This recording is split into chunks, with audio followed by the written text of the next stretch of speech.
Hi there everyone, welcome back up to the loft. It's Friday and today, well, as the title suggests, we are going to be making a scene with Scenecraft. And these are what are on offer at the moment out there. I've taken a look around and I picked out one in particular to build a scene in a little bit of an area where I had to extend the baseboard because there's a lot of woodworking been going on up here on Warworld, and this has principally been to add extra storage, and I want to tell you all about this and hopefully maybe give you a few ideas of your own for your model railway. Today's video comes in association with Trainomatic, makers of DCC decoders and accessories that are designed by enthusiasts for enthusiasts, and don't forget to check them out at the link down below, and also their UK based stockist at tramfabrique.nl as well for really speedy delivery. And Bolton Model Mart, Bolton's premier stockist of model trains, model kits and remote control vehicles, with a big stock in store today ready to go. Try them now on the website link down below for a fast, friendly service. But I'm really excited actually about the progress that's been going on up here. And you think, well, why are you getting really excited by drawers? And the reason is that space is very much a premium. I guess all of you guys probably have much the same problem. You know, as your collection expands, you can't have all of it on the track at the same time. And now I've got the fiddle sidings underneath, and actually I thought they'd be enough, but of course they weren't. It's never enough, is it? And I like to be able to change the scene on Warworld. So principally I do BR Blue, sort of late 70s, early 80s, with a little bit of stuff like regional railways, intercity creeping in. But at the moment, I've got it all set up for BR Steam, sort of end of Steam, what would that be, Era 5, something like that. And it's nice to have somewhere to store a lot of the stuff that's not currently on the layout. That fiddle yard can only store so much. So I had this opportunity. My father and mother are looking to downsize. Essentially, the idea is they just move house before they have to move house. They've got a huge house that I grew up in. It is positively massive, and with only the two of them and my grandfather in a granny flat rattling around in that place, it's just, they're very much mindful that sooner rather than later they'd probably do better off in a smaller, something like a bungalow without the stairs. So they started getting rid of stuff, and one of the things was there still is a train room, we refer to it as. Actually, trains don't run up there anymore, but it was built as a bespoke room for me to run Hornby 003 rail back in the day when I was young, when it was actually my train set. And I loved that room. It had ready-made out baseboards and a lot of storage underneath. And my father, very big on DIYs, who I've learned a lot of my skills from over the years, he made loads and loads of bespoke drawers to store a lot of that stuff. Now, we then had a big clear out a few years ago. We sold a lot of the Hornby 003 rail, not all, but quite a lot, specifically duplicates, boxed items. We decided we didn't really have much of a need for the boxes, so we sold a lot of stuff on that had boxes if we had an example for display cabinets. So a lot of these drawers have ended up completely empty, and with them looking at moving house, I decided that I would like to relocate some of this stuff up here into the loft with Warworld to give me some extra storage. So come with me. I'm really excited actually to show you just how this all turned out.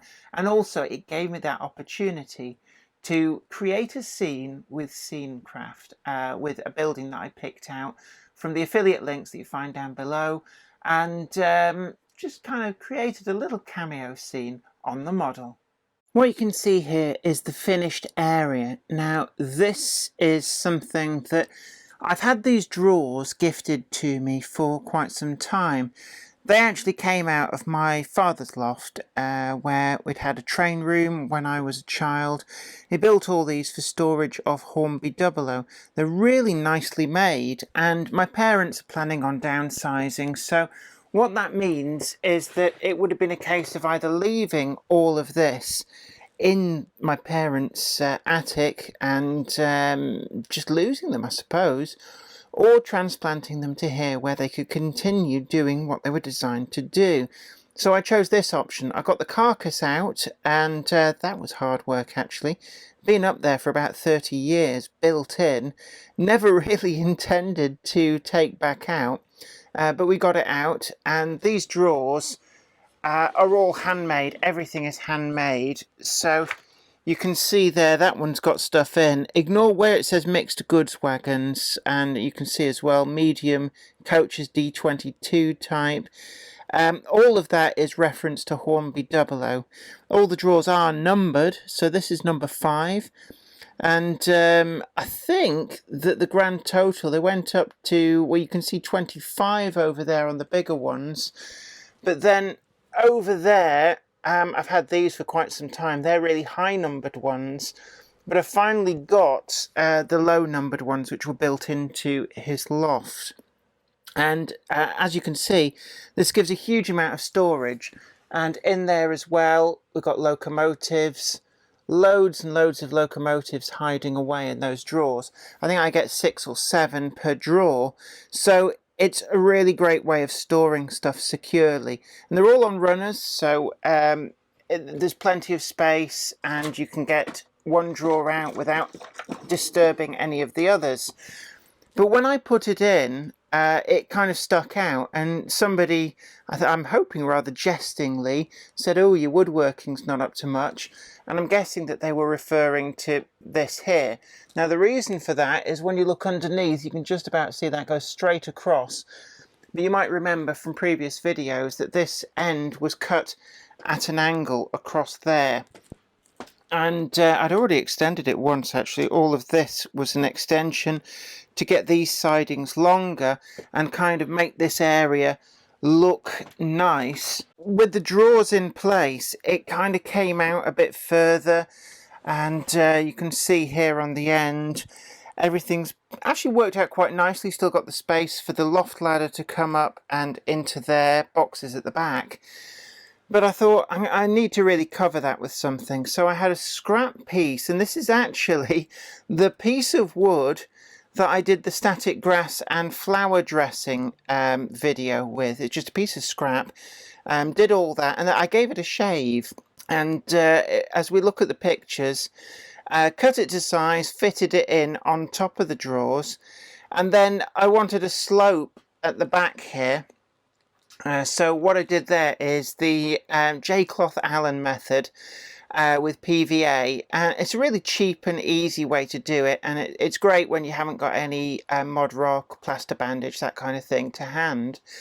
And it's only a small area, so I stuffed it full of scrunched up scrap paper that would have otherwise gone in the bin, J-cloth over the top, and I used some scrap pieces of wood, still got to be painted at the end there, and they just gave an edge for everything to go to. And then I used the static grass principle using the Warworld Scenic static grass applicators.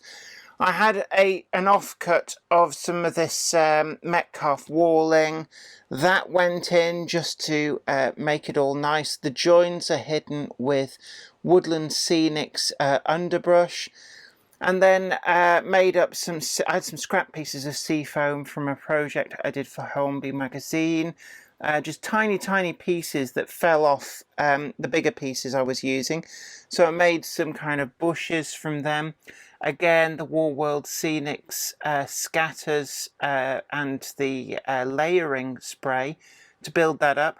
And you can see the static grass on the slope. I've also added the flowers. I think I went a little bit overboard with some of these flowers, but it is supposed to be springtime with lots of stuff coming through. What I might do is go in with some tweezers and just pare back some of the purple. I think the purple's maybe a little bit overpowering. But even so, it shows the effects that you can get. And then this is the Scenecraft tabernacle, and it's the centerpiece. I really wanted a centerpiece. I thought just having a bit of scrap ground is a bit boring, really. So at the moment, there are quite a few of these Scenecraft buildings, different Scenecraft buildings, on sale. And we've got a link for you down below. It's an affiliate link. Doesn't cost you any extra, but it does help out the channel.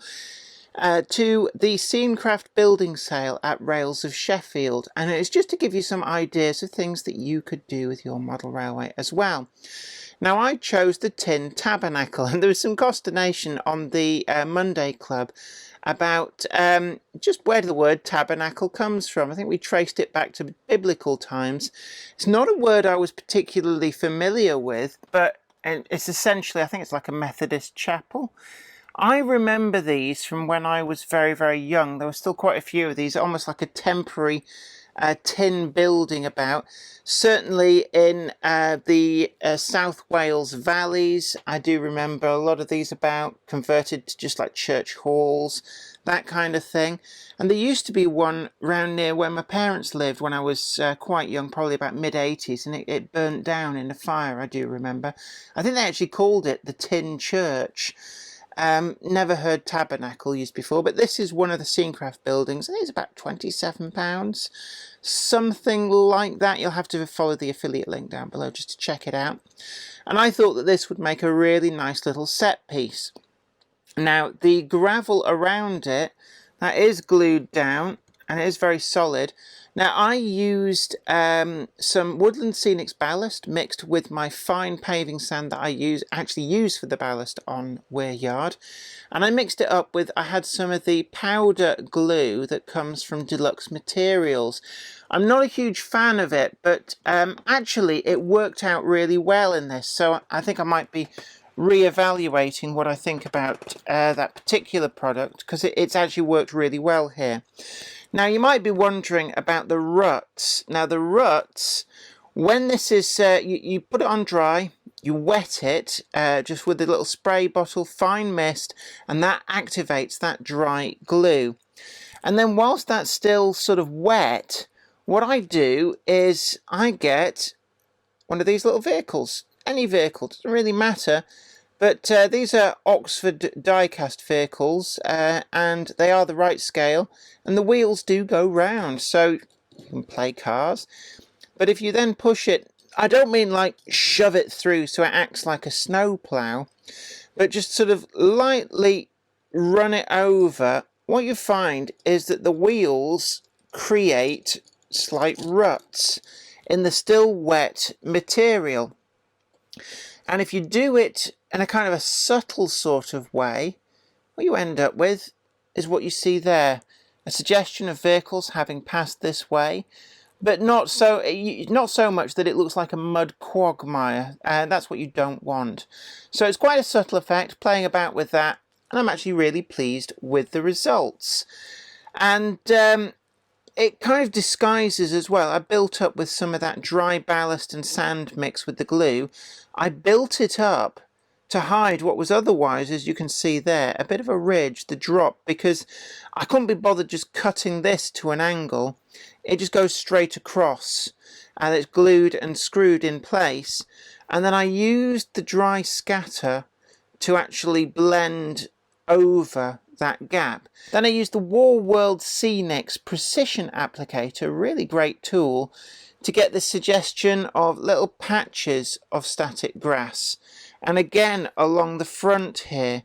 And it's really great tool actually for getting some of this precision detail, as the name implies, into the static grass. So I'm really pleased how this has all turned out. And of course, we get all of these drawers, all of this storage as well. And I'm going to show off some more of my father's hand-built drawers. And you can see in there, Hornby 00 has made it to the loft. In storage, found a load of this at my father's place, tucked away in the loft. A lot of signals for some reason. And these are in nice condition, so they are not going to get incorporated into anything or messed about with. But I always loved these as a child, the Hornby 00 signals, and they do actually work. They did do electrically operated ones. I do have some somewhere. But I actually do have a plan for some of these. I've got a project that I'm doing for a manufacturer, and they're going to be used for display on that. I'm not going to tell you any more. But I'm really pleased. I've managed to put together an awful lot of storage here. The loft is, as you can imagine, why have empty space in the middle? That's just wasted space that could be used for model railway. So space is quite tight for the human beings, the full-sized human beings up here. But that actually works out ever so well in there. And it doesn't impinge on the model, and it actually doesn't really impinge on floor space particularly, but it's just a great use of the space. And it also opens up a few photographic angles. I've just filmed a video actually reviewing a Helgen Class 7 shunter, and I'm just really pleased with how there was a few angles when I was filming it that it just all came together really nicely. As for the rest of the layout, there's not really a lot else going on. I mean, that is quite a big construction project that I've done. I've still got the back scenes there, need a little bit of tweaking going on. And I've been using that static grass applicator to add some more kind of volume, so to speak, to some of the grass area. These were done very early on before I knew about static grass. So I've also done this slope here, so all of this now is static grassed, and it's come out quite well. And the other thing as well, I'm not sure I've got much easily accessible archive footage, but it's made it much easier to blend it into the rest of that slope, and that's something that the static grass applicators are really great at doing, is being able to blend new bits of scenery into old bits of scenery. So really pleased at that. And finally, I can't remember if I'd shown you much of this before, but I've really been getting into that Warworld Scenic static grass applicator. So just in case I haven't shown it you before, I went over Jablite Mountain with the static grass applicator, and you can see the absolute difference that it's made. There's no visible joins anymore in the scenery. It just all blends together. There's no gaps on this front. This front face was actually really difficult to do in the method that I normally use. And you can see it's just all like one great big furry grass carpet. It's brilliant. I love it. And you can add little patches of detail using the precision detail applicator, and you see there with the different colors of grasses. I've got the flowers going on. I'm really pleased with how this area is coming together, and it just goes to show that you can add to an existing model extra bits of detail that really bring it more and more alive. You don't have to worry when you build something that it's perfect out of the gate, so to speak. You can add to your model railway over time, and of course brings us neatly back to the Scenecraft Tabernacle to give you some ideas of how you too can add a scene to your layout. Well, I hope you really enjoyed that, making a scene with Scenecraft. People love alliteration, don't they? That's a nice big word, isn't it? Alliteration, write that down. We must use that in everyday conversation. But until next time, this is me, Jenny Kirk, saying I've really enjoyed your company. You take great care of yourself. Don't forget to like this video, share it too, and also subscribe to the channel to be the first to know about new videos as and when they go up. And also don't forget, you can also check us out over on Patreon. There's some links down below, and help us to make the videos that you really love to see from us. And don't forget as well, I do put your comments down below. I don't manage to reply to every comment. Really busy, and lots of comments do come in. But I do read every single one, and it's great to hear from you guys. And I'd love to hear what tips and hints you've got from some of your model making projects, maybe what you think about some of the Scenecraft buildings that are currently on sale all across model shops at the moment. It's always worth having a punt around, seeing what's on discounted to give you ideas for your own model railway. So I'd love to hear from you about that.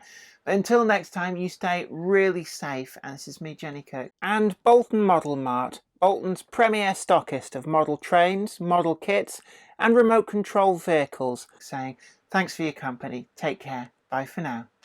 Today's video is sponsored by Trainomatic, makers of DCC decoders designed to be fully compatible with every manufacturer's locomotive. Visit train-o-matic.com to browse the full range and see what they've got suitable for you.